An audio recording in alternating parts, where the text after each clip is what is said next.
لك الحمد يا الله والصلاة والسلام عليك يا رسول الله. أما بعد فأعوذ بالله من الشيطان الرجيم. بسم الله الرحمن الرحيم. قال الله تبارك وتعالى في القرآن المجيد والفرقان الحميد: ألا بذكر الله تطمئن القلوب. آمنت بالله صدق الله العظيم وصدق رسوله النبي الأمين الكريم ونحن على ذلك لمن الشاهدين والشاكرين والحمد لله رب العالمين. یا خدا بہر جناب مصطفیٰ امداد کن، یا رسول اللہ از بہر خدا امداد کن، یا شہید کربلا یا دافع کرب و بلا، گل رخا شہزادہ گلگو قبا امداد کن. غوث اعظم کا منے کے سرو ساما مددے، قبلہ دی مددے، کعبہ ایما مددے، وگرداب بلا استاد کشتی، ضعیفان شکستہ راتو کشتی، بحق خواجہ عثمان ہارون مدد کن یا معین الدین چشتی. قادریم نارئی غوث اعظمی زنم، رمز شیخ احمد رضا خان قطب اعظمی زنم. ہمارے دین کی حقانیت کے دونوں شاہد ہیں، معین الدین اجمیری، محی الدین جیلانی. آئیے حضرات، ہم اور آپ مل کر سب سے پہلے مصطفیٰ جان رحمت، شمع بزم ہدایت، نو شہ بزم جنت، کعبے کے بدر الدجا، طیبہ کے شمس الضحیٰ، کافع جملہ بلا، شافع روز جزا، یعنی سب سے اولا و اعلیٰ، سب سے بالا و بالا، اپنے مولا کا پیارا، دونوں عالم کا دولہ، جان مسیحا، رحمت کا دریا، غمزدوں کا سہارا. جس نبی کی عظمت و شان کو بیان کرتے ہوئے میرے پیر و مرشد حضور تاج الشریعہ فخر اظہر فرماتے ہیں: جہاں میں ان کی چلتی ہے وہ دم میں کیا سے کیا کر دیں. جہاں میں ان کی چلتی ہے وہ دم میں کیا سے کیا کر دیں. زمین کو آسماں کر دیں، سریا کو سرا کر دیں، فضا میں اڑنے والے یونا اترائیں ندا کر دیں. وہ جب چاہیں جسے چاہیں اسے فرما روا کر دیں. پورا مجمع محبت و عقیدت کے ساتھ گنبد خضرا کی جانب لو لگا کر درود پاک کی ڈالیاں محبت کی تھالیوں میں اس امید میں سجا کر کے پیش کریں کہ پڑھو گے دل سے جو صبح و مسا درود شریف تو خود سنیں گے رسول خدا درود شریف. نبی کو قبر میں دیکھا جو ایک عاشق نے تو جھوم جھوم کے پڑھنے لگا درود شریف. پڑھیے بآواز بلند: اللہم صلی علی سیدنا و مولانا محمد و بارک وسلم، صلاۃ و سلام علیک یا رسول اللہ صلی اللہ علیہ وسلم.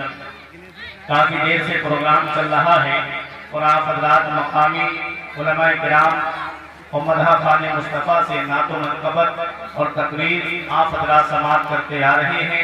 میرے بعد بھی آپ حضرات کو شاعر اسلام سعید اختر صاحب قبلہ جوکل پوری سے بہترین نعت و منقبت سماعت کرنی ہے اور بلاسپور کی سرزمین سے تشریف لانے والے خطیب نوجوان مقرر شعلہ بیان حضرت علامہ مفتی بلال احمد صاحب قبلہ کا مکمل خطاب آپ کو سماعت کرنا ہے. چند منٹ کی گفتگو آپ حضرات مجھ سے سماعت کر لیں. یہ علماء کرام منبر نور پہ تشریف فرما ہیں، ان کے نورانی چہرے کی زیارت کرتے رہیں. یہ سب میرے سر کا تاج ہیں. پروردگار سب کے علم و عمل و عمر میں برکت عطا فرمائے. افراتفری کا ماحول تھوڑی سی دیر کے لیے آپ بند کر دیجئے گا. جب بھی جلسوں میں آیا کرو تو یہ سوچ کے مت آیا کرو کہ ہم فلاں خطیب کو یا فلاں شاعر کو سننے جا رہے ہیں، بلکہ جلسے میں یہ سوچ کر کے آیا کرو کہ جلسے کو نسبت کس شخصیت سے ہے. جلسہ کس شخصیت کے نام سے رکھا گیا ہے، اس شخصیت کی محبت میں آپ آؤ گے تو وہ یہاں بھی کام آئیں گے اور مرنے کے بعد وہ قبر میں بھی تمہارے کام آئیں گے. آج کے جلسے کو نسبت ہے حضور صفدر میاں علیہ رحمت و رضوان سے. تو آپ فرقان کی محبت میں نہ بیٹھیں، علماء کرام کی محبت میں نہیں، بلکہ حضور صفدر میاں کی محبت میں یہاں پر بیٹھیں. آج آپ ان کی محبت میں یہاں پر بیٹھیں گے، میدان محشر میں وہ آپ کے لیے میدان قیامت میں کھڑے ہو جائیں گے. تو آپ یہاں پر حضور صفدر میاں کی محبت میں بیٹھے ہیں. چند منٹ کی گفتگو آپ حضرات میری سماعت کر لیں. میں آج اپنی تقریر میں ایک پیغام دینے کی کوشش کروں گا، اصلاحی پیغام ہوگا. دعا کروں گا پروردگار پہلے مجھے بعد میں آپ کو عمل کرنے کی توفیق عطا فرمائے. میرا امام فرماتا ہے چمک تجھ سے پاتے ہیں سب پانے والے، چمک تجھ سے پاتے ہیں سب پانے والے، میرا دل بھی چمکا دے چمکانے والے، برستا نہیں دیکھ کر ابر رحمت بدوں پر بھی برسا دے برسانے والے، رہے گا یوں ہی ان کا چرچا رہے گا، رہے گا یوں ہی ان کا چرچا رہے گا، پڑے خاک ہو جائیں جل جانے والے، رضا نفس دشمن ہے دم میں نہ آنا، کہاں تم نے دیکھے ہیں چندرانے والے۔ اب ایک شعر سنے، نہ دولت سے نہ دنیا سے نہ گھر آباد کرنے سے، اسی شعر پہ میری تقریر ہوگی پوری تقریر، نہ دولت سے نہ دنیا سے نہ گھر آباد کرنے سے، تسلی دل کو ملتی ہے خدا کو یاد کرنے سے، تسلی دل کو ملتی ہے خدا کو یاد کرنے سے۔ آج آپ اس دنیا کا جائزہ لیجئے تو آج اس دنیا کے پرفتن ماحول میں آپ کو ہر طرف پریشانی نظر آئے گی، دولت والا ہے وہ بھی پریشان ہے، غریب ہے وہ بھی پریشان ہے، لمبا ہے وہ بھی پریشان ہے، قد میں چھوٹا ہے وہ بھی پریشان ہے، موٹا ہے وہ بھی پریشان ہے، دبلا پتلا ہے وہ بھی پریشان ہے، گورا ہے وہ بھی پریشان ہے، کالا ہے وہ بھی پریشان ہے۔ آج ہر انسان چاہتا ہے اسے سکون مل جائے، آج ہر انسان چاہتا ہے اسے آرام مل جائے، آج ہر انسان چاہتا ہے اسے راحت مل جائے، آج ہر انسان چاہتا ہے اس کی زندگی آرام سے گزر جائے۔ حضرات سکون ہے کہاں؟ کسی نے کہا سکون اس کے پاس ہے جس کے پاس میں دولت ہے، جس کے پاس میں پیسہ ہے۔ ہم نے شہر کے سب سے بڑے امیر سے پوچھا تیری امیری کا چرچا ہے، تیری رئیسی کا چرچا ہے، تیرے اکاؤنٹس دولت سے بھرے ہوئے ہیں، تیرے پاس بہت سارے پلاس پڑے ہوئے ہیں، تو بہترین بلڈنگ میں رہتا ہے، تو بتا کیا سکون میں رہتا ہے؟ اس نے کہا جب تک دولت نہیں تھی تو پانے کے لیے پریشان تھا، جب سے دولت آئی ہے ہمیشہ یہی ڈر لگا رہتا ہے کہ میری یہ دولت کہیں چلی نہ جائے۔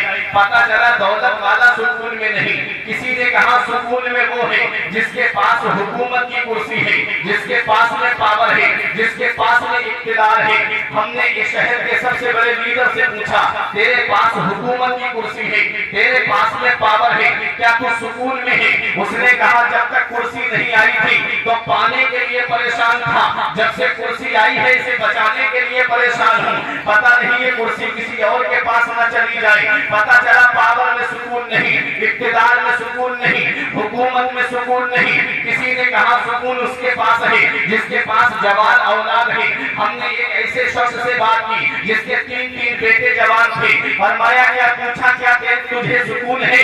تیرے پاس تین بیٹے جوان ہیں۔ اس نے کہا مولانا جب تک میری اولاد نہیں تھی آستانوں کی خاک چھانتی تھی، ولیوں کے مزاروں پہ جا کر کے دعائیں کی، مدرسوں میں جا کر کے عالموں سے دعائیں کرائیں، مسجد میں اماموں سے دعائیں کرائیں۔ جب تک اولاد نہیں تھی پانے کے لیے پریشان تھا، جب سے اولاد ہوئی ہے یہ موبائل میں لگی رہتی ہے، اب تو زندگی دشوار ہو گئی ہے۔ بعض تو کہتے ہیں بدنامی کی دہلیز پر اولاد کی وجہ سے پہنچ گئے ہیں۔ پتہ چلا اولاد میں سکون نہیں، دولت میں سکون نہیں، پاور میں سکون نہیں، تو پھر سکون ہے کہاں؟ آؤ قرآن سے پوچھتے ہیں، اے قرآن تو بتا تیرے اندر اللہ نے ہر چیز کا بیان فرمایا ہے۔ قرآن میں اللہ نے ارشاد فرمایا وَلَا رَبٍ وَلَا يَابِسٍ إِلَّا فِي كِتَابٍ مُبِينٍ، کوئی خشک و تر چیز ایسی نہیں جس کا ذکر قرآن کے اندر موجود نہ ہو۔ ہیرے قرآن کے اندر موجود ہے، موتی قرآن کے اندر موجود ہے، صدف قرآن کے اندر موجود ہے، گوہر قرآن کے اندر موجود ہے، اور جس مریض کو دنیا کے ڈاکٹروں نے علاج کر دیا ہو اس کی شفا بھی قرآن کے اندر موجود ہے۔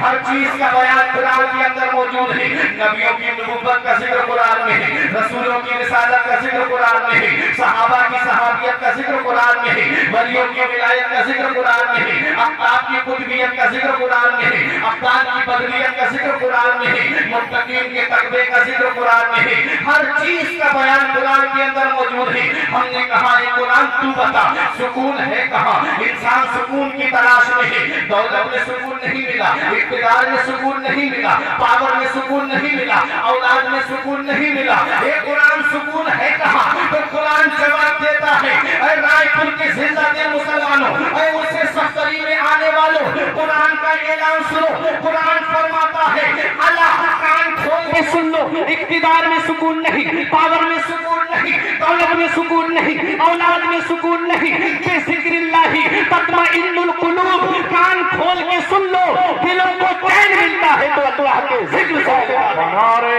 تکبیر، نعرہ رسالت، مسلک اعلیٰ حضرت فیضان حضور صفدر میاں صاحب قبلہ، نعرہ تکبیر، زندہ باد زندہ باد۔ دلوں کو چین ملتا ہے تو اللہ کے ذکر سے ملتا ہے، دلوں کو راحت ملتی ہے تو اللہ کے ذکر سے ملتی ہے۔ نہ دولت سے، نہ دنیا سے، نہ گھر آباد کرنے سے، نہ دولت سے، نہ دنیا سے، نہ گھر آباد کرنے سے تسلی دل کو ملتی ہے خدا کو یاد کرنے سے۔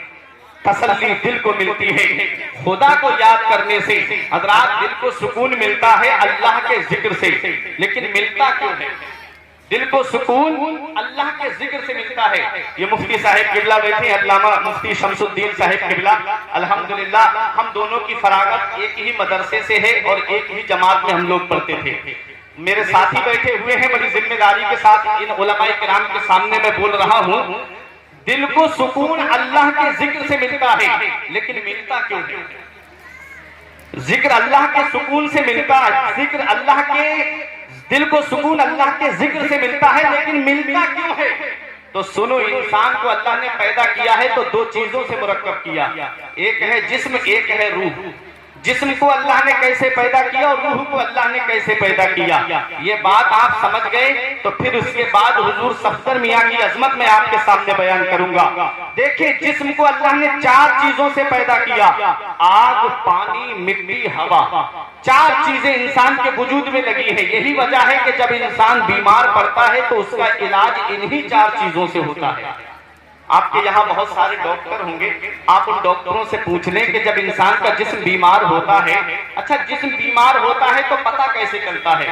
جب بریانی اچھی نہیں لگتی تو جسم بیمار ہے، جب قورمہ اچھا نہیں لگتا تو جسم بیمار ہے، جب دسترخوان اچھا نہیں لگتا تو جسم بیمار ہے، اور جب جسم بیمار ہوتا ہے تو علاج دوا سے ہوتا ہے، اور دوا جب جسم بیمار ہوا تو علاج دوا سے۔ ڈاکٹر سے آپ پوچھ لیں، کوئی بھی ڈاکٹر ہو، چاہے اور کوئی بھی دوا ہو، چاہے ایلوپیتھک ہو، چاہے ہوموپیتھک ہو، چاہے آیورویدک ہو، کوئی بھی دوا ہو، اس دوا کے اندر ان چار چیزوں میں سے کوئی نہ کوئی چیز ڈائریکٹ یا انڈائریکٹ، بلا واسطہ یا بال واسطہ، ان چاروں چیزوں میں سے کوئی نہ کوئی چیز اس دوا کے اندر ضرور ملی ہوگی، تبھی علاج ہو سکتا ہے۔ اب آپ سمجھ گئے، جسم بیمار ہوا، علاج دوا کے ذریعے ہوگا، اور جب روح بیمار ہوگی تو پھر اس کا علاج کیسے ہوگا؟ اب آپ سوچتے ہوگے یہ پتلا دبلا مولوی آ کر کے بتا رہا ہے ایک انسان کا وجود اور اس میں دو چیزیں بیمار پڑتی ہیں، جسم الگ بیمار پڑ رہا ہے اور روح الگ بیمار پڑ رہی ہے۔ ہاں، میں قرآن سے ثابت کر سکتا ہوں، جسم الگ بیمار ہوتا ہے اور روح الگ بیمار ہوتی ہے۔ جسم بیمار ہوا، پتہ چل گیا اس کا علاج دوا سے ہوتا ہے، اور جب روح بیمار ہوتی ہے تو اس کا علاج کیسے ہوتا ہے؟ جسم بیمار ہوتا ہے، پتہ چل جاتا ہے جب کھانا اچھا نہیں لگتا تو جسم بیمار ہے، جب قورمہ اچھا نہیں لگتا تو جسم بیمار ہے، جب بریانی اچھی نہیں لگتی تو جسم بیمار ہے، جب دسترخوان اچھا نہیں لگتا تو جسم بیمار ہے، اور جب روح بیمار ہوگی تو پتہ کیسے لگے گا؟ اے جلسے میں سے اٹھ کر کے جانے والوں، ذرا یہ جملہ دل کی تختی پہ لکھ کر کے لے جاؤ۔ روح بیمار ہوگی تو پتہ ایسے چلے گا، جب جلسوں میں دل نہیں لگتا تو روح بیمار ہے، جب نمازوں میں دل نہیں لگتا تو روح بیمار ہے، جب روزے رکھنا اچھا نہ لگے تو روح بیمار ہے، جب مالک نصاب ہونے کے باوجود زکوٰۃ دینا اچھا نہ لگے تو روح بیمار ہے، جب صاحب استطاعت ہونے کے باوجود حج کو جانا اچھا نہ لگے تو روح بیمار ہے، جب چغلی اچھی لگے تو روح بیمار ہے، جب غیبت اچھی لگے تو روح بیمار ہے، جب عالموں کی توہین اچھی لگے تو روح بیمار ہے، جب حافظوں کی برائی اچھی لگے تو روح بیمار ہے، اور جب زکوٰۃ دینا اچھا نہ لگے تو روح بیمار ہے۔ اور پیارے مسلمانوں سنو، جب ایک دوسرے کو ستانا اچھا لگے تو روح بیمار ہے، جب ایک دوسرے کو زمین پر ناجائز قبضے کرنا اچھا لگے تو روح بیمار ہے، جب ایک دوسرے کو غلط مقدمات میں پھنسانا اچھا لگے تو روح بیمار ہے، جب یتیموں کو ستانا اچھا لگے تو روح بیمار ہے، جب بیواؤں کو ستانا اچھا لگے تو روح بیمار ہے، اور جب جذبہ سخاوت میں مزہ نہ آئے تو روح بیمار ہے، جب صداقت اچھی نہ لگے تو روح بیمار ہے، جب عدالت اچھی نہ لگے تو روح بیمار ہے، جب شجاعت میں مزہ نہ آئے تو روح بیمار ہے۔ ارے جب جسم بیمار ہوتا ہے تو علاج دوا سے ہوتا ہے، اور جب روح بیمار ہوتی ہے تو اس کا علاج کیسے ہوتا ہے؟ تو آؤ یہ بھی قرآن سے پوچھتے ہیں، قرآن تو بتا جب روح بیمار ہوگی تو اس کا علاج کیسے ہوگا؟ تو قرآن جواب دیتا ہے، 15واں پارہ اٹھا کے دیکھو، وَيَسْأَلُونَكَ عَنِ الرُّوحِ قُلِ الرُّوحُ مِنْ أَمْرِ رَبِّي، وہ آپ سے روح کے بارے میں پوچھتے ہیں، آپ فرما دو روح تو حکم رب کا نام ہے، روح تو اللہ کے حکم سے ایک شے ہے۔ اے رائے پور کے زندہ دل مسلمانوں، اے ان سے سختری میں آنے والوں، قرآن کا اعلان سنو، قرآن اعلان کر رہا ہے، پہلے یہ پتہ لگا روح کا تعلق کس سے ہے، روح کا کنیکشن کس سے ہے، روح ریلیٹڈ کس سے ہے، روح کنیکٹڈ کس سے ہے۔ ہم نے کہا قرآن تو ہی بتا دے، تو قرآن جواب دیتا ہے روح کا تعلق پروردگار عالم سے ہے، روح کا کنیکشن مولا سے ہے۔ ارے جب جسم بیمار ہوتا ہے تو علاج دوا سے ہوتا ہے، اور جب روح بیمار ہوتی ہے تو علاج ذکر خدا سے ہوتا ہے۔ نعرہ تکبیر، نعرہ رسالت، مسلک اعلیٰ حضرت عظمت مدینہ شریف، فیضان اولیاء اکرام حضرت مولانا فرقان منظری بریلی شریف، نعرہ تکبیر، زندہ باد بھی زندہ باد، سبحان اللہ۔ جسم بیمار ہوتا ہے تو علاج دوا سے ہوتا ہے، اور جب روح بیمار ہوتی ہے تو علاج ذکر خدا سے ہوتا ہے۔ یہی وجہ ہے کہ خانقاہوں کے اندر حلقہ ذکر رکھا جاتا ہے، خانقاہوں کے اندر مہاراجہ شریف میں چلے جائیں وہاں بھی ذکر کی محفل سکتی ہے۔ ارے پیلی بھیت شریف میں شاہدی میاں کے آستانے پہ چلے جاؤ وہاں پر بھی ذکر کی محفل سکتی ہے۔ نبی سے صحابہ نے پوچھا ایو ذکر افضل یا رسول اللہ، یا رسول اللہ سب سے افضل ذکر کیا ہے؟ نبی فرماتے افضل الذکر لا الہ الا اللہ، سب سے بہتر ذکر ہے کلمہ شریف پڑھنا، سب سے بہتر ذکر ہے کلمہ شریف پڑھنا۔ لا کو کھینچ کر کے الا اللہ میں جب گراتے ہیں تو سینے پہ دل کے اوپر گناہوں کی وجہ سے میل کچیل جمع ہو جاتا ہے، جس کی وجہ سے نمازوں میں دل نہیں لگتا، قرآن کی تلاوت میں دل نہیں لگتا، اچھی باتیں سننے میں دل نہیں لگتا۔ تو الا اللہ کی ضرب کے ذریعے وہ دل کا میل کچیل صاف کیا جاتا ہے، اور جب دل صاف ہو جاتا ہے الا اللہ کی ضرب کی وجہ سے تو انسان کا دل نبی کی محبت کا مدینہ بن جاتا ہے۔ اب دو باتیں آپ کی سمجھ میں آ گئی، ایک ہے جسم، ایک ہے روح۔ جسم کو اللہ نے 4 چیزوں سے پیدا کیا، آگ، پانی، مٹی، ہوا۔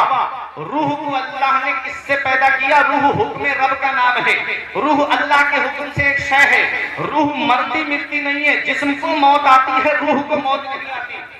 موت جسم کو آتی ہے، روح کو موت نہیں آتی، روح بدن سے نکال لی جاتی ہے، اور جب روح نکل گئی تو جسم بے جان ہو گیا۔ روح بدن سے نکل گئی تو جسم بے جان ہو گیا۔ موت روح کو نہیں جسم کو آتی ہے، اور روح لے کے فرشتہ جاتا نہیں ہے، وہیں کھڑا رہتا ہے اور کہتا ہے دیکھ لے لوگ تیرے بارے میں کیا کہہ رہے ہیں۔ اگر جس کا انتقال ہوتا ہے، اگر لوگ اس کے بارے میں کہتے ہیں بہت اچھا آدمی تھا، غریبوں کی مدد کرتا تھا، پریشان لوگوں کی پریشانیاں دور کرنے میں ان کا ساتھ دیتا تھا، تو فرشتے وہی گواہی رب کی بارگاہ میں پیش کر دیتے ہیں۔ اور دیکھا ہوگا آپ نے جب کسی کا انتقال ہوتا ہے تو لوگ چوراہوں پہ کہہ دیتے ہیں بہت برا آدمی تھا، فلاں کا حق مارا تھا، فلاں کی زمین پہ قبضہ کیا تھا، فلاں کو ستایا تھا، وہی گواہی فرشتے رب کی بارگاہ میں پیش کر دیتے ہیں۔ قرآن میں اللہ فرماتا ہے تم درمیانی امت ہو، اللہ فرماتا ہے ہم نے تم کو لوگوں پر گواہ بنا دیا ہے۔ اب ذرا سنیں روح، اب روح میں بھی 2 چیزیں ہیں، میں بہت ذمہ داری سے بول رہا ہوں، یہ علماء کرام بیٹھے ہیں، روح میں بھی 2 چیزیں ہیں، ایک ہے روح اور ایک ہے روحانیت۔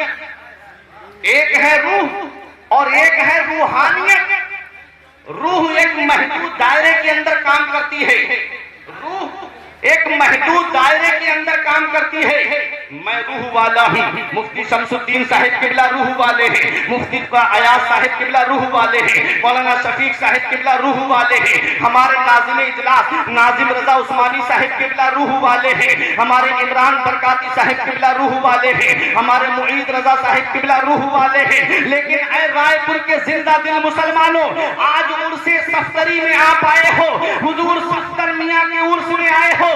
صفدر میاں صرف روح والے نہیں ہیں بلکہ روحانیت والے ہیں، کیونکہ روحانیت جسے عطا ہوتی ہے، اللہ اکبر، ذرا تاریخ اٹھا کے دیکھو، جب کسی کا انتقال ہوتا ہے، باپ مر جائے، بیٹا بھلا دیتا ہے, بیوی مر جائے شوہر بھلا دیتا ہے, پڑوسی مر جائے پڑوسی بھلا دیتا ہے. ارے پیارے مسلمانوں, دوست مر جائے دوست بھلا دیتا ہے, بھائی مر جائے بھائی بھلا دیتا ہے. لیکن اس دنیا کے اندر اللہ کے کچھ نیک بندے ایسے بھی ہیں جنہیں صدیاں گزر گئی پردہ کیے ہوئے, جنہیں برسیں گزر گئی اس دنیا سے پردہ کیے ہوئے.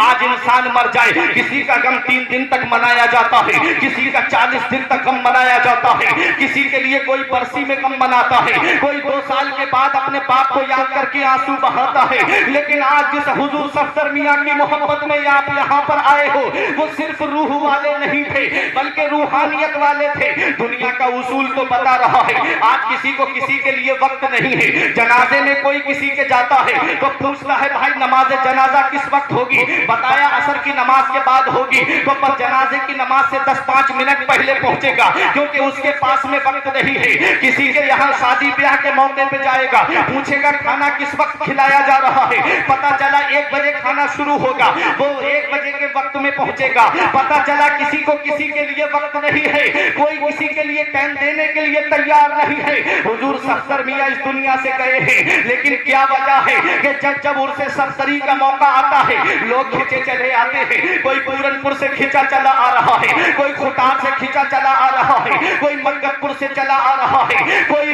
گورا سے چلا آ رہا ہے, اور آ کر کے رائے پور کی سرزمین پر صفدر میاں کی بارگاہ میں خراج عقیدت پیش کر کے پوری دنیا کو یہ پیغام دے رہا ہے, ولی اس دانے پانی میں ہمیشہ زندہ رہتے ہیں, ولی اس دانے پانی میں ہمیشہ زندہ رہتے ہیں, زمین پر چاند تاروں کی طرح تابندہ رہتے ہیں.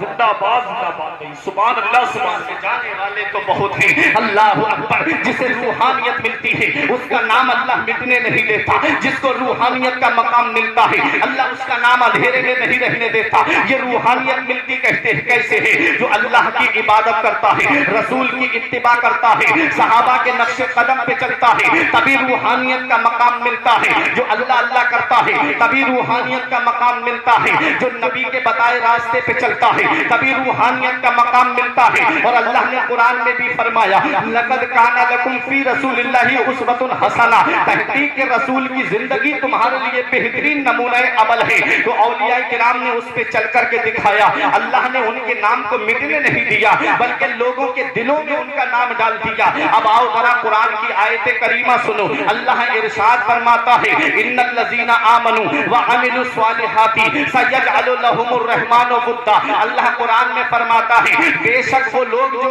ایمان لائے اور اچھے کام کیے, اللہ فرماتا ہے ہم ان قریب ان کی محبت کو پوری دنیا میں عام کر دیں گے. اس کا مطلب کیا ہے؟ اب تفسیر آئیے, تفسیر میں آپ دیکھیے. تفسیر ہمیں یہ بتاتی ہے کہ جب اللہ کسی بندے سے محبت فرماتا ہے تو حضرت جبرائیل کو حکم دیتا ہے, جبرائیل میں فلاں بندے سے محبت فرماتا ہوں, تم سارے فرشتوں میں اعلان کر دو. جبرائیل سارے فرشتوں میں اعلان کر دیتے ہیں, وہ سارے فرشتے دنیا کے کونے کونے میں اعلان کر دیتے ہیں فلاں بندے کو اللہ نے اپنا محبوب بنایا ہے, فلاں بندے سے اللہ محبت فرماتا ہے. اے فرشتوں اعلان کر دو. فرشتے ہر جگہ اعلان کر دیتے ہیں. یہی وجہ ہے کہ جب اللہ کے ولی کا عرس آتا ہے لوگ کھینچے کھینچے چلے آتے ہیں. اب رجب شریف کا مہینہ آ رہا ہے, لوگ اجمیر کے لیے کھینچے کھینچے چلے جائیں گے. جب اعلیٰ حضرت کا عرس پاک آتا ہے لوگ بریلی شریف کی طرف کھینچے کھینچے چلے آتے ہیں. اور جب حضور تاج الشریعہ کا عرس آتا ہے لوگ بریلی میں کھینچے کھینچے چلے آتے ہیں. جب شاہجی میاں کا عرس آتا ہے لوگ پیلی بھی شریف میں جمع ہو جاتے ہیں. یہ کیا وجہ ہے؟ یہ اللہ تبارک و تعالیٰ کو انہوں نے راضی کیا. ان اللہ والوں نے اپنے رب کی عبادت کی ہے اور مصطفیٰ کی سنتوں پر عمل کیا ہے. اللہ نے ان کی محبت کو ہر انسان کے دل میں ڈال دیا. نعرہ تکبیر, نعرہ رسالت, مسلک اعلی حضرت فیضان اولیاء اکرام زندہ باد. اب سنیں, جنہیں روحانیت ملتی ہے ان کی شان کیا ہوتی ہے, ان کا مقام کیا ہوتا ہے. آؤ میں ایک روحانیت والے کا ذکر کر دوں. آؤ ذرا تاریخ اٹھا کے دیکھیں. امام حسین کے بیٹے ہیں حضرت امام زین العابدین, امام زین العابدین کے بیٹے ہیں امام محمد باقر, اور امام محمد باقر کے بیٹے ہیں امام جعفر صادق, امام جعفر صادق کے بیٹے ہیں امام موسیٰ کاظم, امام موسیٰ کاظم کے بیٹے ہیں امام علی رضا. امام علی رضا کا میں ذکر کر رہا ہوں. بہت کم جگہوں پہ ذکر ہوتا ہے ایسے آل رسول کا, بہت کم جگہوں پہ ذکر ہوتا ہے سیدوں کا, لیکن آؤ میں ایک آل رسول کا ذکر کرتا ہوں. امام علی رضا کی بارگاہ میں ایک شخص تھا جو آپ کی خدمت میں رہا کرتا تھا. اس نے کہا حضور میرے گھر میں فاقے ہو رہے ہیں, میں تو آپ کی خدمت میں رہتا ہوں, میرے گھر میں فاقوں پہ نوبت آ گئی ہے, میری بیوی پریشان ہے, میرے بچے پریشان ہیں, حضور مجھے کچھ عطا کر دیتے. امام علی رضا نے فرمایا جو دروازے پہ میری نالین رکھی ہیں, میری جوتیاں شریف رکھی ہیں, وہ میری جوتیاں لے جا, تیری 7 پشتیں کھائیں گی, تیری 7 نسلیں کھائیں گی. اللہ اکبر. وہ سمجھا شاید ہو سکتا ہے حضرت نے ایسے ہی فرما دیا ہو, وہ سوچ رہا تھا کچھ درہم و دینار مل جائیں, وہ سوچ رہا تھا تھوڑے بہت پیسے مل جائیں تاکہ میں غلہ خرید لوں, یہ جوتیاں کیا لے جا کر کے کیا کروں گا. لیکن پھر اس نے امام علی رضا سے سوال کیا. امام علی رضا آل رسول نے کہا میری جو نالین رکھی ہیں انہیں لے جا, تیری 7 پشتیں کھائیں گی. آج دیکھ لو پیری مریدی کا مطلب بھی آج آپ کی سمجھ میں آ جائے گا. امام علی رضا نے جب اتنا کہا, اس نے نالین کو اٹھایا, جوتیوں کو اٹھایا, اٹھا کر کے سر پہ رکھا اور چلنے لگا. جب چلنے لگا تو باہر جب جا رہا تھا راستے میں ایک نوجوان ملتا ہے جو قافلے میں جڑا ہوا تھا, تجارت کر کے آ رہا تھا. اس نوجوان نے دیکھا یہ کیسا بے وقوف ہے, جوتیاں تو پیر میں پہنی جاتی ہیں, یہ سر پہ رکھ کر کے لے جا رہا ہے. اس نے کہا اے نوجوان نے کہا اے شخص یہ کہاں جوتیاں لے کے جا رہا ہے. اس نے کہا یہ جوتیاں کسی عام ہستی کی نہیں ہیں بلکہ یہ جوتیاں آل رسول کی ہیں, یہ امام موسیٰ کاظم کے شہزادے کی جوتیاں مبارک ہیں, یہ امام علی رضا کی جوتیاں مبارک ہیں, اس لیے ان کو میں سر پہ رکھ کر کے لے جا رہا ہوں. اس نوجوان نے کہا یہ جوتیاں کیا میرے ہاتھ بیچ دے گا. اس نے کہا ہاں بیچ دوں گا. وہ لے کر ہی اسی ارادے سے چلا تھا کہ میں یہ جوتیاں بیچ دوں گا. جب راستے میں اس نے نوجوان سے بات کی تو نوجوان نے پوچھا بتاؤ کتنے میں بیچو گے. اس نے سوچا زیادہ قیمت بتا دی تو کہیں ایسا نہ ہو یہ جوتیاں خریدے نہیں. اس نے کہا آپ ہی بتا دیجئے کتنے میں خریدو گے. امام علی رضا کے اس خادم سے اس نوجوان نے کہا میں یہ جوتیاں تیری اتنے میں خریدوں گا, یہ جتنے درہم و دینار میرے پاس ہیں وہ بھی لے لے, اور اس اونٹ کے اوپر جو زعفران لگا ہوا ہے یہ زعفران بھی مع اونٹ کے لے لے. اس کے پاس یہ اتنا ہے, تیری 7 نسلیں کھائیں گی, تیری 7 پشتیں کھائیں گی. کہنے لگا ارے یہ تو میرے پیر نے فرمایا تھا کہ لے جا میری جوتیاں, تیری 7 پشتیں کھائیں گی, 7 نسلیں کھائیں گی. اس نے کہا بہت اچھی بات ہے. اس نے جوتیاں اس نوجوان کو دے دی اور دینے کے بعد میں اونٹ کو مہار پکڑ کر کے اپنے گھر لے آتا ہے. ادھر وہ نوجوان امام علی رضا کی خدمت میں آتا ہے, آ کے سلام کرتا ہے, قدم بوسی کرتا ہے, کہتا ہے حضور یہ نالین شریف آپ کی ہے. فرمایا ہم میری ہے. کہا اس نالین کے اوپر پوری زندگی کی کمائی لگا کے آیا ہوں. حضور پوری زندگی کی کمائی اس نالین پہ لگا دی ہے. حضور جو آپ کا خادم یہ جوتیاں لے کے جا رہا تھا میں نے سارے پیسے اس کو دے دیے ہیں, اپنا سارا سامان اس کو دے دیا ہے.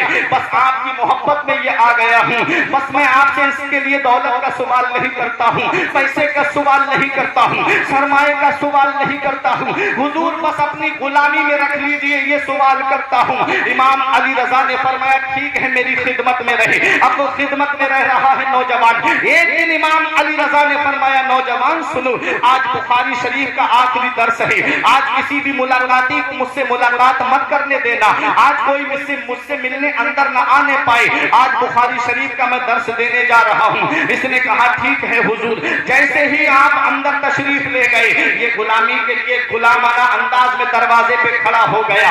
گاؤں کے قریب کے گاؤں کے کچھ لوگ آئے اور آ کر کے کہا ہمیں امام علی رضا سے ملنا ہے. اس نے کہا آج نہیں ملنے دوں گا میں, آج بخاری شریف کا آخری درس ہے, آج میں ملاقات نہیں کرنے دوں گا. ان لوگوں نے کہا ہم بہت ضروری کام سے آئے ہیں, ملاقات کر لینے دو, ہم حضرت سے دعا کرانے کے لیے آئے ہیں. ہمارے یہاں سیلاب آنے والی ہے, ہمارے یہاں ندی میں پانی آنے والا ہے. اگر ندی میں پانی آ گیا ہمارے مویشی ہلاک ہو جائیں گے, ہماری کھیتیاں برباد ہو جائیں گی. حضرت دعا کر دیں گے پانی دور ہو جائے گا.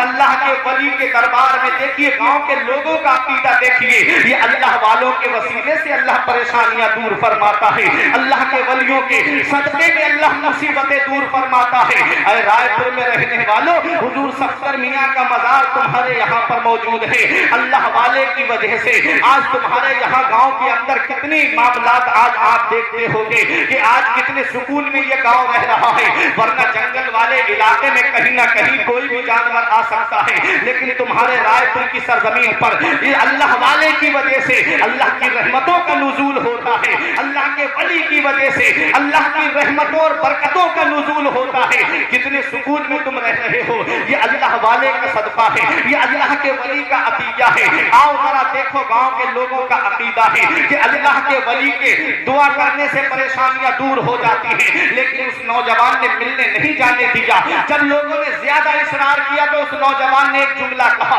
اے لوگوں سنو، تم جا کر کے دریا سے یہ کہہ دینا کہ جو نوجوان امام علی رضا کی خدمت میں رہتا ہے اس نوجوان کے سر کا واسطہ ہے، دریا اپنا رخ بدل دے۔ اتنا کہنا تھا، گاؤں کے لوگ بھی عقیدے والے تھے، فوراً چلے جاتے ہیں اور جا کر کے دریا کے کنارے کھڑے ہو کے کہتے ہیں، اے دریا، جو نوجوان امام علی رضا کی خدمت میں رہتا ہے اس نوجوان کے سر کا واسطہ ہے، دریا اپنا راستہ بدل دے۔ تاریخ بتاتی ہے، اسلامی ہسٹری ہمیں یہ درس دیتی ہے، دریا نے اپنا رخ بدل دیا، دریا نے اپنا رخ موڑ دیا اور گاؤں صحیح و سالم رہا۔ حضرات امام علی رضا نے جب بخاری شریف کا درس دیا اور دینے کے بعد میں جب باہر تشریف لاتے ہیں، فرماتے ہیں کیا کوئی مجھ سے ملنے آیا تھا؟ کہا گاؤں کے لوگ آئے تھے۔ فرمایا تو نے کیا کہا؟ کہا میں نے یہ کہا تھا کہ اے دریا، دریا سے جا کے لوگوں کہہ دینا کہ جو نوجوان امام علی رضا کی خدمت میں رہتا ہے اس نوجوان کے سر کا واسطہ ہے، دریا اپنا راستہ موڑ دے۔ امام علی رضا مسکرا کے فرماتے ہیں، اے نوجوان، تو نے اپنے سر کی قیمت کو نہیں جانا، تو نے اپنے سر کے پاور کو نہیں جانا۔ ارے ان لوگوں نے جب دریا کو یہ کہا تھا کہ اے دریا، اس نوجوان کے سر کا واسطہ ہے، اپنا راستہ موڑ دے، تو دریا نے راستہ تو موڑ ہی دیا تھا۔ اگر وہ لوگ یہ کہتے تھے کہ اے آسمان، اس نوجوان کے سر کے وسیلے سے زمین پہ آ جا، تو آسمان بھی تیرے سر کی وجہ سے زمین پہ آ جاتا۔ تیرے سر کا مقام یہ ہے۔ تو ایک انسان، ایک عام انسان آلے رسول سے اپنا رشتہ جوڑ لے، سید سے اپنا رشتہ جوڑ لے تو اس کا مقام یہ ہو جائے۔ تو تم تو اللہ کے ولی کے قرب میں رہتے ہو، تم وہ دامن سیدوں کا پکڑا ہے، تم وہ دامن آلے رسول کا پکڑا ہے۔ یاد رکھو، اگر آلے رسول کے بتائے راستے پہ چلتے رہو گے تو سیدوں کے وسیلے سے اللہ تعالیٰ تمہاری بخشش فرما دے گا، اللہ تمہاری مغفرت فرما دے گا۔ تم دنیا میں بھی کامیاب رہو گے، تم آخرت میں بھی کامیاب رہو گے۔ یہ نوجوان کون تھا؟ اس نوجوان کا نام بھی تو سن لو۔ دنیا کا کوئی بھی سلسلہ ہو، چاہے وہ سلسلہ چشتیہ ہو، چاہے سلسلہ نقشبندیہ ہو، چاہے سلسلہ سہروردیہ ہو، چاہے سلسلہ قادریہ ہو، کوئی بھی دنیا کا سلسلہ ہو، اس وقت تک مولا علی تک نہیں پہنچتا ہے جب تک اس نوجوان تک نہیں پہنچ جاتا ہے۔ اس نوجوان کا نام امام معروف کرخی ہے۔ واہ، سبحان اللہ، سبحان اللہ، نعرہ تکبیر، نعرہ رسالت، مسلک اعلی حضرت، عرس صفدری، فیضان اولیاء اکرام، علماء اہل سنت، سرزمین گورا رائے پور، نعرہ تکبیر، زندہ باد، زندہ باد۔ اس نوجوان کا نام امام معروف کرخی ہے، اور میرا امام پکار کے کہتا ہے، بہر معروف و سری، معروف دے بے خود سری، جن دے حق میں گن جنید باصفا کے واسطے، پادری کر، قادری رکھ، قادریوں میں اٹھا، قدر عبدالقادر قدرت نما کے واسطے۔ حضرات، یہ روحانیت، انہیں روحانیت کا مقام حاصل تھا، یہی امام معروف کرتے ہیں۔ کہتے ہیں ایک بات کی وجہ سے میں 10 سال تک اللہ کی بارگاہ میں توبہ کرتا رہا، 10 سال تک اللہ کی بارگاہ میں استغفار کرتا رہا، اور میں ڈرتا ہوں کہ پتہ نہیں میں بخشا جاؤں گا کہ نہیں بخشا جاؤں گا۔ آج تو تم ایک وقت کی نماز پڑھ کے آتے ہو، پھولے نہیں سماتے ہو۔ امام معروف کرتی، اتنا بڑا اللہ کا ولی، دنیا کا کوئی بھی سلسلہ ہو، جا کے اس شخصیت سے ضرور ملتا ہے، تبھی مولا علی تک پہنچتا ہے۔ وہ کہتے ہیں میری دکان ایک مارکیٹ میں تھی، بازار میں تھی، اور مارکیٹ کے اندر جب آگ لگ گئی تو مجھے لوگوں نے بتایا کہ دکانیں جل گئی مارکیٹ کی۔ تو کہتے ہیں کہ میری زبان سے نکلا کیا میری بھی دکان جل گئی؟ لوگوں نے کہا تمہاری دکان نہیں جلی ہے۔ کہتے ہیں کہ اس بات کی وجہ سے میں نے الحمدللہ کہہ دیا، اللہ کا شکر ادا کر دیا۔ صرف اس وجہ سے میں روتا رہا کہ قیامت کے دن کہیں میرے رب نے مجھ سے یہ پوچھ لیا، معروف کرتی سب کی دکانیں جل گئی تھی، تیری بچ گئی، اس لیے تو نے اللہ کا شکر ادا کیا۔ کہیں میں اس معاملے میں گرفتار نہ ہو جاؤں۔ تقویٰ دیکھے، پرہیزگاری دیکھے، اسی ایسے ہی ان کا نام آج دنیا میں نہیں لیا جاتا ہے۔ یہ وہ اللہ کے ولی ہیں جنہوں نے اپنے کو فنا فی اللہ کر دیا تھا، انہوں نے اپنے کو اللہ کی رضا میں فنا کر دیا تھا۔ آؤ ذرا دیکھو، حضرت بایزید بستامی کا نام آپ نے بہت سنا ہوگا۔ میں روحانیت والی بات بتا رہا ہوں کیونکہ میں بہت جلدی اپنی تقریر کو ختم کروں گا۔ اب میں اصلاحی پہلو کی طرف آ رہا ہوں۔ اب نوجوانوں میری گفتگو کو بہت غور سے سننا، میں آپ کے سامنے بیان کرنے جا رہا ہوں۔ بایزید بستامی کا جب وصال ہوا تو کسی نے پوچھا، اے بایزید بستامی، جب آپ کو خواب میں کسی نے دیکھا جنت کے باغوں میں ٹہل رہے تھے، بایزید بستامی جنت کے باغات میں ٹہل رہے تھے، کسی نے پوچھا بایزید بستامی آپ کو یہ مقام کیسے ملا، آپ کو یہ عظمت کیسے ملی، آپ کو یہ رفعت کیسے ملی، جنت کے باغوں میں آپ ٹہل رہے ہو؟ تو بایزید بستامی نے ایک جواب دیا، مجھے یہ جو مقام ملا ہے، مجھے یہ شان ملی ہے تو یہ ماں کی خدمت کرنے کی وجہ سے ملی۔ اللہ اکبر! یہ مقام مجھے ماں کی خدمت کرنے کی وجہ سے ملا ہے۔ علماء کرام بیٹھے ہیں، آج آپ ان کے نورانی چہرے کی زیارت کرتے رہیں۔ بہت جلدی علماء کرام و شورائے نظام کی آمد ہونے والی ہے، جب وہ آ جائیں گے تو سمجھ لینا سگنل ہے میرے لیے مائک سے ہٹنے کا۔ بایزید بستامی سے پوچھا، آپ جنت میں ٹہل رہے ہو، یہ مقام کیسے ملا؟ تو فرماتے ماں کی خدمت کرنے کی وجہ سے ملا۔ آج آپ دنیا کا جائزہ لیں، آج آپ دنیا کے حالات کا جائزہ لیں۔ اگر بیٹا کمانے لگتا ہے، اگر بیٹا جوان ہو جاتا ہے تو کیا کہتا ہے، میرے ماں باپ نے میرے لیے کیا کیا ہے؟ یہ جتنا جو کچھ میں نے جمع کیا ہے یہ سب اپنے بلبوتے پہ میں نے جمع کیا ہے۔ یہ اتنے بڑے کاروبار کا جو امپائر میں نے کھڑا کیا ہے یہ میری وجہ سے ہے، میرے ماں باپ نے میرے لیے کیا کیا ہے۔ اور آج اگر بیٹے کو کوئی تھوڑا بہت پیسہ آ جائے تو اب گاڑی لے گا تو اس کے اوپر لکھ پائے گا یہ سب میری ماں کی دعا کا اثر ہے، یہ سب میری ماں کی دعا کا اثر ہے۔ باپ نے کچھ نہیں کیا تھا تیرے لیے، باپ نے کچھ نہیں کیا تھا کیا تیرے لیے؟ یہ لکھوانے میں کیا جا رہا تھا، یہ میری والدین کی دعا کا اثر ہے۔ باپ شدت کی گرمی میں کس نے پسینہ بہایا تھا؟ شدت کی گرمی میں کون گیا تھا تیرے لیے کمانے کے لیے؟ عید پہ کپڑے کس نے لا کر کے تجھے نہیں دیے تھے؟ اوور ٹائم کس نے جا کر کے تیرے لیے کمایا تھا؟ آج تھوڑے سے پیسے تمہارے پاس کیا آ گئے، آج تھوڑی سی دولت تمہارے پاس کیا آ گئی؟ تم نے اپنے ماں باپ سے یہ کہنا شروع کر دیا ماں باپ نے ہمارے لیے کیا کیا ہے۔ ارے نادان، آج میں ایک حدیث پاک سناتا ہوں جس کو اعلیٰ حضرت عظیم البرکت نے بھی ذکر کیا ہے اور کئی ائمہ نے اپنی کتابوں میں اس کو ذکر کیا ہے۔ ایک نوجوان نبی کی بارگاہ میں آتا ہے، آ کے کہتا ہے یا رسول اللہ میرے باپ کے اوپر میرا قرض آ رہا ہے اور میرا باپ میرا قرض دے نہیں رہا ہے۔ نبی نے اس کے باپ کو بلایا، حدیث پاک میں ہے کہ اس کا باپ ڈنڈے کا سہارا لے کر کے نبی کی بارگاہ میں آیا، کمر جھک چکی تھی، بوڑھے ہو گئے تھے، بڑھاپے کی دہلیز پہ پہنچ گئے تھے۔ نبی کی بارگاہ میں وہ بزرگ آئے، آ کر کے نبی کو سلام کیا اور رونے لگے۔ نبی نے فرمایا تمہارے بیٹے کا تمہارے اوپر قرض آ رہا ہے، تم اپنے بیٹے کا قرض کیوں نہیں دیتے؟ تو اس نے کہا یا رسول اللہ جب میرا بیٹا بچپن کے عالم میں تھا، جب میرا بیٹا چھوٹا سا تھا اور میں کماتا تھا، میرے جسم میں طاقت تھی، قوت تھی، یا رسول اللہ جب میں کما کر کے لاتا تھا تو اپنے بیٹے کو خرچ کے لیے پیسے دیتا تھا۔ آج میں بزرگ ہو گیا، بوڑھا ہو گیا، میرے جسم کی طاقت نے جواب دے دیا، میرے جسم کی قوت نے جواب دے دیا، آج میرے پاس میں آقا اتنی طاقت نہیں میں کما کر کے لا سکوں اور پیسہ جمع کر سکوں۔ آج میرا بیٹا مجھے خرچ کو پیسے دیتا ہے تو مجھ سے کہتا ہے یہ قرض ہے میں تم سے لوں گا۔ اللہ اکبر! وہ آقا سے جب اپنی یہ دکھ بھری بات کہتے ہیں، حدیث پاک میں ہے بقا رسول اللہ صلی اللہ علیہ وسلم، اللہ کے رسول کی آنکھوں میں آنسو آ گئے، میرے آقا رونے لگے، صحابہ بھی رونے لگے۔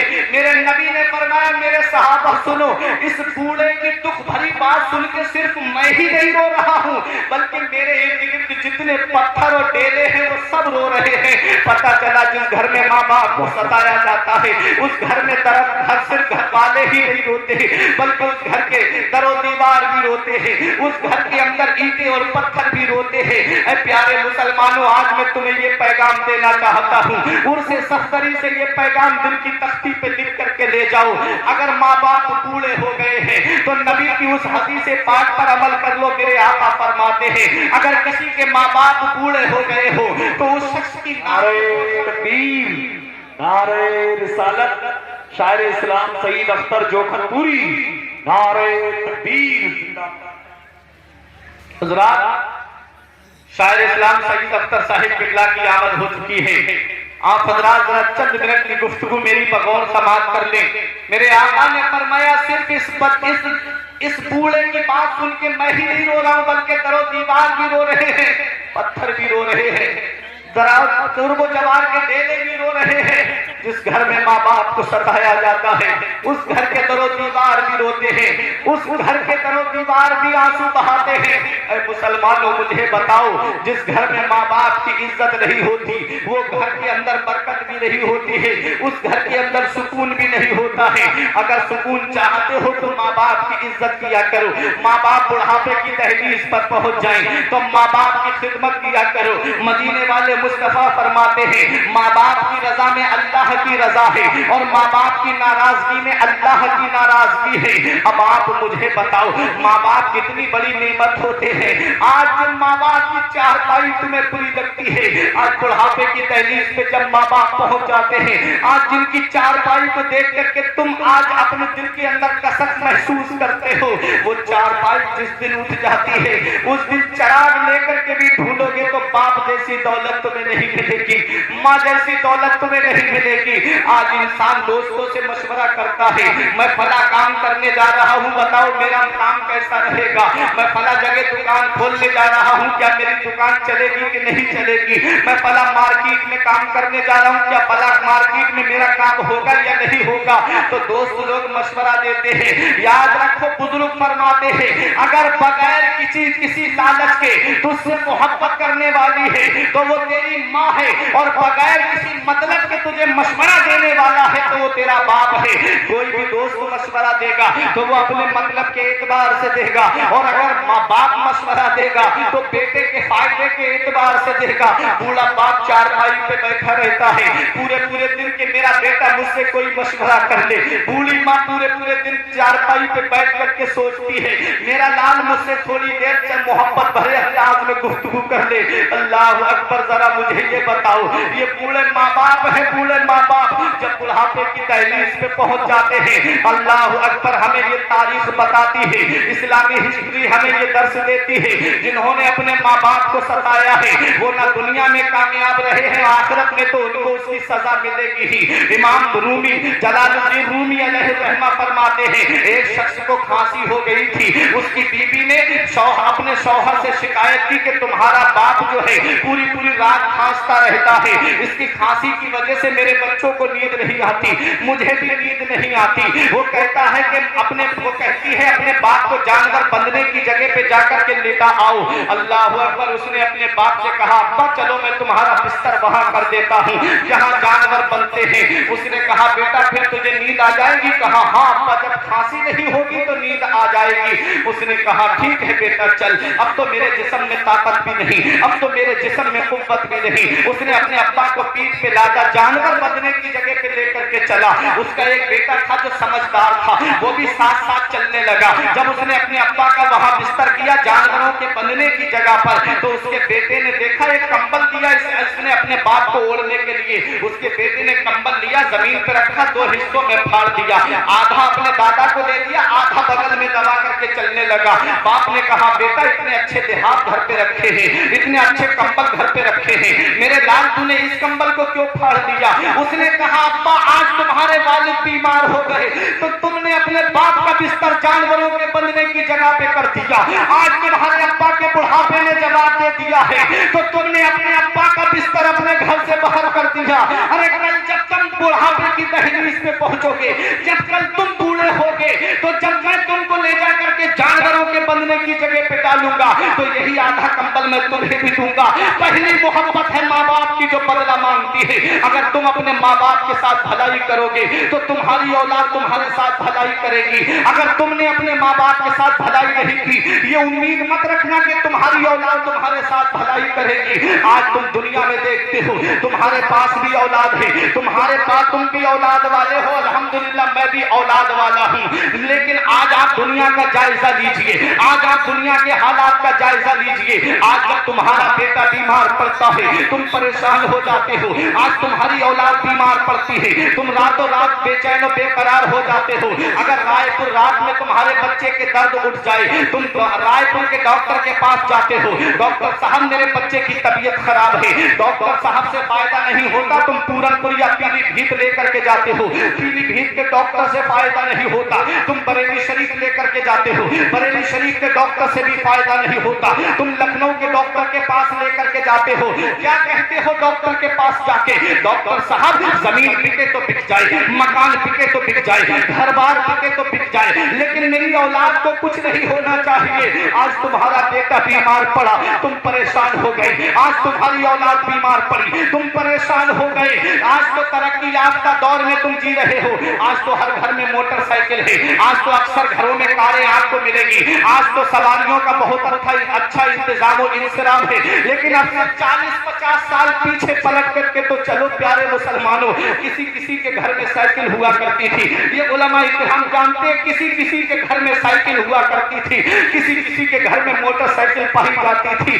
لیکن اس وقت میں آج تمہاری اولاد جب بیمار پڑی تم راتوں رات بیٹھ کر کے گزار دیتے ہو، ڈاکٹروں کے گھروں کے چکر کاٹ کر کے گزار دیتے ہو، لیکن بچپن میں جب تم بیمار پڑے تھے کیسے تم نے اپنے بچپن کو بھلا دیا، کیسے تم نے اپنے بچپن کو فراموش کر دیا۔ آج جب تمہاری اولاد بیمار پڑی تم پریشان ہو گئے، لیکن جب بچپن میں تم بیمار پڑے تھے تو یہی بات تمہیں بھی ڈاکٹروں کے پاس لے کر کے گیا تھا، یہی بات تمہیں بھی ڈاکٹروں کے پاس لے کر کے گئی تھی۔ راستے میں بارش آ جاتی ماں اپنی چادر تجھے اڑا دیتی لیکن تجھے بھیگنے نہیں دیتی، راستے میں نالا یا ندی پڑ جاتی تیری ماں تجھے اوپر اٹھا لیتی خود بھیگ جاتی لیکن تجھے بھیگنے نہیں دیتی۔ اے پیارے مسلمانوں مجھے بتاؤ، آج جن ماں باپ کو تم بوجھ سمجھ رہے ہو، آج جن ماں باپ کی چارپائیاں تمہیں بوجھ لگ رہی ہیں، یہی بوڑھے ماں باپ بچپن میں جب تم بیمار پڑے تھے انہوں نے بھی ڈاکٹروں کے گھروں کے چکر کاٹ کر کے کہا تھا ڈاکٹر صاحب مکان بکے تو بک جائے، گھر بار بکے تو بک جائے۔ رسالت حضرت علامہ مفتی بلال صاحب قبلہ رامپوری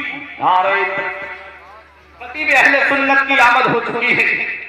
بس اب بہت جلدی میں اپنی تقریر کو ختم کرنے جا رہا ہوں۔ یہ وہ بات سن لیں آج جو ہمارے معاشرے میں پائی جاتی ہے، آج جو ہمارے معاشرے کے اندر یہ ساری باتیں موجود ہیں۔ آج اولاد اپنے ماں باپ کا ادب نہیں کرتی، آج اپنے اولاد اپنے ماں باپ کی فرما برداری نہیں کرتی، آج اولاد اپنے ماں باپ کی نافرمانی کرتی ہوئی نظر آتی ہے۔ آج جس ماں باپ کو تم بوجھ سمجھ رہے ہو اس نے گرمیوں میں جا کر کے تمہارے لیے پریشانیاں اٹھا کر کے مزدوری کر کے لایا ہے، اور لا کر کے عید کے دن تمہاری ماں نے کہہ دیا میرے بیٹے نئے کپڑے پہنے گے، تمہارے باپ نے راتوں دن ایک کر کے کما کر کے تمہارے لیے کپڑے جمع کیے، تمہیں عید کے دن نئے کپڑے پہنائے، آج بڑھاپے کی دہلیز پہ ماں باپ پہنچ گئے، تم نے ان کا بستر گھر سے باہر کر دیا، تم نے انہیں ٹینوں میں رہنے پہ مجبور کر دیا۔ آج بوڑھے ماں باپ پوری رات پنکھا جھل کر کے اپنی گزار دیتے ہیں، تیرے بچے اے سی میں سوتے ہیں، تیرے بچے کولر میں سوتے ہیں، تیرے بچے ایئر کنڈیشن روم میں سوتے ہیں، اور تیرے ماں باپ بوڑھے ماں باپ پوری رات پنکھا جھل کر کے گزار دیتے ہیں۔ کیا اسی دن کے لیے ماں باپ اولاد کو جوان کرتے ہیں؟ کیا اسی دن کے لیے ماں باپ اپنی اولاد کو پالتے ہیں؟ اے نوجوان کون سا منہ لے کے جائے گا محبوب داور کے سامنے؟ کون سا چہرہ لے کر کے جاؤ گے شافع محشر کے سامنے؟ قیامت میں میرے نبی نے تم سے پوچھ لیا تو نے میری حدیث نہیں سنی تھی، تو نے میری حدیث نہیں پڑھی تھی کہ اگر ماں باپ کو بڑھاپے کی دہلیز پہ پاؤ اور اگر ان کی خدمت کر کے جنت میں نہ جاؤ تو ایسا شخص ذلیل و خوار ہو جائے۔ میرے آقا نے دعائیں کی ہے، ماں باپ کا مرتبہ نبی نے بتایا ہے، ماں باپ کی عظمت اللہ نے قرآن میں بتائی ہے۔ آج تمہاری اولاد عید پر نئے کپڑے پہنتی ہے، آج تمہارے بیٹے عید پر نئے کپڑے پہنتے ہیں، تم جا کر کے مالوں سے شاپنگ کر کے لاتے ہو اپنے بچوں کے لیے، تمہاری بیوی جا کر کے دکانوں سے بہترین جوڑے خرید کر کے لاتی ہے، تمہارے بوڑھے ماں باپ پرانے کپڑے پہن کر کے باپ تمہارا عید کی نماز پرانے کپڑوں میں ادا کر کے اللہ کا شکر ادا کرتا ہے، یہی دعا کرتا اللہ میرے بچوں کو سلامت رکھ، اللہ میری اولاد کو سلامت رکھ۔ آج وہی اولاد ہے میں پوچھنا چاہتا ہوں، پانچ چھ اولاد کو ایک ماں باپ پال لیتے ہیں اور پانچ چھ اولاد سے ایک ماں باپ نہیں پلتے ہیں، بڑھاپے میں ماں باپ کا بٹوارا ہو جاتا ہے، باپ ایک مہینہ میرے پاس کھائے گا، ماں ایک مہینہ بھائی میرے پاس کھائے گی، ماں باپ کو بڑھاپے میں الگ الگ بانٹ دیا گیا۔ مجھے بتاؤ کیا اسی دن کے لیے ماں باپ اپنی اولاد کو پالتے ہیں؟ کیا اسی دن کے لیے ماں باپ اپنی اولاد کو جوان کرتے ہیں؟ اگر خیریت چاہتے ہو، اگر زندگی سکون سے گزارنا چاہتے ہو تو اپنے ماں باپ کی فرما برداری کرو، اپنے ماں باپ کی فرما برداری کر کے اپنی زندگی کو گزار دو، کیونکہ اگر ماں باپ ناراض ہو گئے اور ناراضگی میں دنیا سے چلے گئے تو سمجھ لینا تمہارا ٹھکانہ دنیا میں بھی سکون سے نہیں لگے گا، اور قبر میں تو تم کو اس کا عذاب ملے گا ہی، کیونکہ جو ماں باپ کو ستاتا ہے اللہ اس کی نمازیں قبول نہیں کرتا، اللہ اس کے روزے قبول نہیں کرتا، اللہ اس کے نیک صدقات کو قبول نہیں کرتا، اللہ اس کے نیک عطیات کو قبول نہیں کرتا۔ ایک شخص نے اپنے ماں کو اولڈ ہاؤس کے اندر بھیج دیا، جا کر کے یتیم خانے کے اندر بھیج دیا، اور جب کہا کہ میری ماں مرنے والی ہو تو مجھے بتا دینا، جب ماں کے انتقال کا وقت قریب آیا تو اس کے لڑکے کو بلایا گیا، ماں سے کہنے لگا ماں بتا تیری آخری خواہش کیا ہے، تیرا بیٹا پوری کر دے گا۔ ماں نے کہا بیٹا اس گھر کے اندر جو پنکھے ہیں وہ پرانے ہو گئے ہیں، میرے لال میں چاہتی ہوں ان پنکھوں کو بدلوا دے، گرمی میں مئی جون کی گرمی میں بیٹا یہاں بوڑھے ماں باپ تڑپتے ہیں، گرمی میں شدت کی گرمی پڑتی ہے، تڑپتے ہیں اپنے اپنے بستروں پہ، میرے لال اس گھر کے پنکھے بدلوا دینا۔ اس نے کہا ماں تیرا تو انتقال ہونے والا ہے، تجھے کیا فائدہ ملے گا؟ تب اس بوڑھی ماں نے کہا تھا میرے لال میں یہ پنکھے اپنے لیے نہیں لگوا رہی ہوں، بلکہ کل جب تیری اولاد مجھے یہاں چھوڑ کے جائے گی تو میرے لال تجھے جب گرمی لگے گی تیری ماں کو قبر میں بھی آرام نہیں ملے گا۔ یاد رکھو پیارے مسلمانوں، ماں باپ بہت بڑی نعمت ہوتے ہیں، ماں باپ بہت بڑی عظمت ہوتے ہیں، ان کا پتہ تو تب چلتا ہے، چیز کی قدر چیز کے نہ ہونے پہ کی جاتی ہے۔ آج ماں باپ ہیں ہم ان کی قدر نہیں کرتے، جس دن یہ سایہ اڑ جاتا ہے، جس دن یہ چارپائی گھر سے اڑ جاتی ہے، اس دن ہم کو ان کی عظمت کا پتہ چلتا ہے، اس دن ہم اپنے سے ادھر ادھر آنسو بہا کر کے پھرتے ہیں۔ مولوی صاحب کوئی فقیر بتا دو باپ کے لیے جوڑا دینا چاہتا ہوں، مولوی صاحب کوئی جگہ بتا دو اتنے پیسے خرچ کرنا چاہتا ہوں۔ ارے نادان جب تیرے باپ زندہ تھے ان کو خرچے کو ایک ایک پیسے کو تو ترساتا رہا، وہ دوا کے لیے ترستے رہے، وہ اپنی کھانسی کی وجہ سے دوا لانے کے لیے تجھ سے ترستے رہے، تب تو نے 1 روپیہ خرچ کو ان کو نہیں دیا۔ تیری بوڑھی ماں ترستی رہی میرا لال مجھے ایک لا کر کے دوا دے دے، تو جا کر کے اجمیر کے ٹور کر رہا ہے، تو جا کر کے کلیئر کے ٹور کر رہا ہے، تیرے بیوی بچے جا کر کے ہوٹلوں میں جا کر کے کھانا کھا رہے ہیں، ویٹروں کو ٹپ دے کر کے آ رہا ہے، تیرے ماں باپ گھر میں بوڑھے ماں باپ ترس رہے تھے، میری اولاد مجھے کچھ دے دیتی، خرچے کے لیے پیسے دے دیتی۔ اللہ کا قرآن کہتا ہے دوسرا پارا اٹھا کے دیکھ لیں، اللہ ارشاد فرماتا ہے سب سے بہتر خرچہ وہ ہے جو اپنے ماں باپ کو دیا گیا، سب سے بہتر۔ معذرت چاہتا ہوں بہت ضروری بات بیان کرنا رہ گئی ہے، سب سے بہتر خرچہ وہ ہے جو اپنے ماں باپ کو دیا جائے۔ آج ہم ہوٹلوں میں پیسے دے کے آتے ہو، کھانا کھانے کے بعد میں 100 روپے ویٹر کو ٹپ دے دی، یہ بہتر خرچہ نہیں ہے۔ تیرے ماں باپ جو گھر میں بوڑھے ماں باپ پریشان بیٹھے ہیں انہیں پیسہ خرچے کے لیے دے گا، 1 روپیہ خرچے کو دے گا، اللہ تعالیٰ تجھے اتنا دے گا کہ تیری نسلیں کھائیں گی تب بھی ختم نہیں ہوگا۔ اس لیے کامیابی چاہتے ہو تو ماں باپ کی خدمت کرو، فرما برداری ماں باپ کی کرتے رہو، اگر گھروں میں برکتیں چاہتے ہو تو ماں باپ کی فرما برداری کرو۔ جس دن یہ چارپائی اٹھ جاتی ہے اس دن ہمیں اس کا احساس ہوتا ہے ہم نے کتنی بڑی دولت کو کھو دیا، ہم نے کتنی بڑی نعمت کو کھو دیا، کیونکہ جس دن ماں باپ کا سایہ سر سے اٹھتا ہے اس دن کوئی نہیں ہوتا ہے جو سینے سے لگا کے تجھ سے یہ کہتے میرے لال پریشان نہ تو ابھی میرا باپ موجود ہے۔ جس دن یہ سایہ سر سے اٹھ جاتا ہے اس دن کوئی نہیں ہوتا ہے ماں کی طرح جو آنچل تیرے اوپر ڈال کے کہتے میرے لال پریشان مت ہو، تیری ماں بھی موجود ہے۔ جس دن ماں باپ کا سایہ سر سے اٹھتا ہے اس دن تم چراغ لے کر کے بھی ڈھونڈو گے تب بھی ماں باپ جیسی دولت تمہیں نہیں ملے گی۔ میرے دوست نے کہا تھا میری ماں جب میں جوان تھا تب میرے پاس اتنا پیسہ نہیں تھا کہ میں گاڑی لے پاتا، اپنی ماں کو سائیکل پہ بٹھا کے لے جاتا تھا۔ آج میرے پاس کار ہے لیکن ماں نہیں ہے، ماں ہوتی تو آج اپنی ماں کو دکھاتا کہ اللہ نے اس کے بیٹے کو کیا شان دی ہے، کیا دولت دی ہے۔ پیارے مسلمانوں، ماں باپ اگر حیات ہیں تو ان کی قدر کر لو، ماں باپ زندہ ہیں تو ان کی فرما برداری کر لو۔ آج تم سلسلوں میں بٹ گئے، آج آ کر کے تم کو سلسلوں میں بانٹ دیا گیا ہے۔ قوم مسلم یاد رکھنا، جس دن مسلمان اپنی تاریخ بھلا دیتا ہے اس دن صفحہ ہستی سے اس کا نام مٹا دیا جاتا ہے۔ آج اتنی تعداد میں تم یہاں پر بیٹھے ہوئے ہو، یاد رکھو پیارے مسلمانوں، اگر کامیابی چاہتے ہو تو ایک بن کر کے رہو، اگر سرفرازی چاہتے ہو تو ایک بن کر کے رہو۔ ایک پیغام دے کر کے جاؤں گا ان سے سفری میں آنے والوں، اگر تم دنیا میں سرفراز ہونا چاہتے ہو تو متحد بن کر کے رہنا۔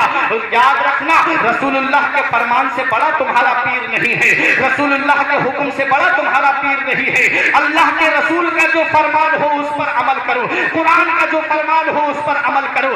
آج لوگوں کو سلسلوں میں بانٹ دیا گیا، آج لوگوں کو برادری میں بانٹ دیا گیا، آج لوگوں کو آپس میں انتشار کے طور پہ بانٹ دیا گیا، آپس میں لوگوں میں انتشار پیدا کر دیا گیا۔ فلاں سلسلے کا ہے، اس سلسلے والے کو دیکھنے کو تیار نہیں ہے۔ یاد رکھو پیارے مسلمانوں، تم رسول کی امت ہو، تمہارا مذہب اسلام ہے، تمہارا دین اسلام ہے، تم ایک نبی کے ماننے والے ہو، تم ایک خدا کی عبادت کرنے والے ہو۔ یاد رکھو، ایک پلیٹ فارم پہ آ جاؤ، اہل سنت والجماعت بن کر کے دکھا دو اور پوری دنیا کو یہ پیغام دے دو کہ متحد ہو تو ایک ہو جائیں تو بن سکتے ہیں خورشید مبین، ورنہ ان بکھرے ہوئے تاروں سے کیا ہوتا ہے۔ اللہ اکبر۔ پوری دنیا میں جو اولیاء کرام ہیں، پوری دنیا میں جہاں جہاں آپ اولیاء کرام دیکھ رہے ہو، یہ بلب کی جو روشنی دیکھ رہے ہو، آج جو سیکل آپ دیکھ رہے ہو، یہی پیغام دے کے میں ختم کرنے جا رہا ہوں۔ مجھے خود معلوم ہے وقت زیادہ ہو گیا ہے، لیکن تقریر کے اعتبار سے میرا وقت زیادہ نہیں ہوا ہے، لیکن آؤ میں بہت جلدی، کیونکہ اور بھی لوگوں کو آپ کو سماعت کرنا ہے۔ مفتی بلال صاحب قبلہ ہیں، ہمارے سعید اختر صاحب قبلہ تشریف فرما ہے، ان دونوں حضرات کو بھی آپ کو سننا ہے۔ میں ایک پیغام لے کے جاؤں گا آج کے اس جلسے سے، اور وہ پیغام میرا دل کی تختی پہ لکھ کر کے لے جانا۔ یہ جو روشنی آ رہی ہے یہ پاور ہاؤس سے آ رہی ہے یا تمہارے گھروں سے آ رہی ہے؟ پاور ہاؤس سے آ رہی ہے، اور ڈائریکٹ پاور ہاؤس سے آ رہی ہے یا تار میں سے آ رہی ہے؟ ڈائریکٹ تار سے نہیں آ رہی بلکہ ٹرانسفارمر سے آ رہی ہے۔ بہت غور سے سننا، پیغام ہے یہ میرا، بیٹھ جاؤں گا اس کے بعد اپنی جگہ پہ۔ پاور ہاؤس سے لائٹ آئی ٹرانسفارمر میں، ٹرانسفارمر سے لائٹ آئی تار میں، اور تار میں جب آپ نے اپنے گھر کا تار ٹچ کیا تب آپ کے بلب روشن ہوئے، تب آپ کے گھر میں فریج چلا، تب آپ کے گھر میں اے سی چلی۔ اور ڈائریکٹ آپ پاور ہاؤس میں لگا دے لے جا کر کے تار، تب آپ کے گھر میں کوئی چیز روشن ہوگی؟ سب پھک جائے گا، لگانے والا پہلے پھک جائے گا، ہے نا؟ تو یہ دنیا میں جو آپ ٹرانسفارمر دیکھ رہے ہو، یہ ٹرانسفارمر روشنی کا جو کام کر رہے ہیں۔ آج مسلمانوں تمہارے پاس دولت ہے، پیسہ ہے، اس پیسے کو بچانے کے لیے گورنمنٹ نے جگہ جگہ بینکیں کھولی ہیں، state bank, bank of Baroda, جگہ جگہ آپ کو بینکیں ملے گی۔ مسلمانوں کا پیسہ محفوظ رہے۔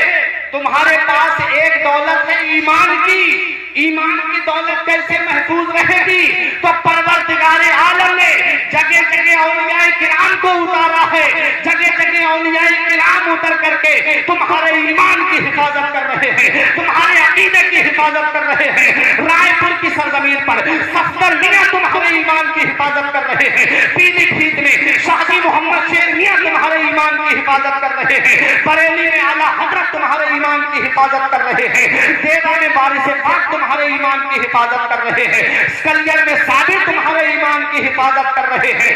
ان اللہ کے ولیوں سے جڑے رہو گے، اللہ کے ولیوں سے تو دنیا میں بھی کامیاب رہو گے اور آخرت میں بھی کامیاب رہو گے۔ اور جس دن ان سے تم نے اپنا رخ موڑ لیا، جس دن ان کی چوکھٹ سے تم نے اپنا رخ موڑ لیا، تو اس دن نہ دنیا میں تم کامیاب رہو گے نہ آخرت میں تم کامیاب رہو گے۔ یہ اللہ والے دنیا میں تمہارے ایمان کی حفاظت کر رہے ہیں، یہ اللہ والے دنیا میں تمہارے ایمان کی حفاظت کر رہے ہیں۔ اے رائے پور والو، اللہ کا قرآن کہتا ہے وَكُونُوا مَعَ الصَّادِقِينَ، سچوں کے ساتھ، سچوں کے دامن کو پکڑ لو، سچوں کے دامن سے وابستہ ہو جاؤ۔ سارے ولیوں کو مانو، سارے ولیوں کی بارگاہ میں خراج عقیدت پیش کرو، اور اہل سنت والجماعت کے پلیٹ فارم سے اور مسلک اعلیٰ حضرت کے پلیٹ فارم سے، کیونکہ اعلیٰ حضرت والا کسی سلسلے کے کسی بھی پیر کی برائی نہیں کرتا ہے۔ اللہ ذکر اللہ تطمئن القلوب، دلوں کو سکون اللہ کے ذکر سے ملتا ہے۔ اپنی جگہ آپ آرام سے بیٹھے رہیں، ابھی حضرت علامہ مفتی بلال صاحب قبلہ بہت اچھی تقریر کرتے ہیں، بس یہ پیغام لے جائیں، یہ زندگی سوار یہ دلشاد کیجئے، لمحات زندگی کے نہ برباد کیجئے، جب مقصد حیات عبادت خدا کی ہے پڑھیے نماز، مسجدیں آباد کیجئے۔ استغفر اللہ ربی من کل ذنب و اتوب الیہ، لا الہ الا اللہ محمد رسول اللہ۔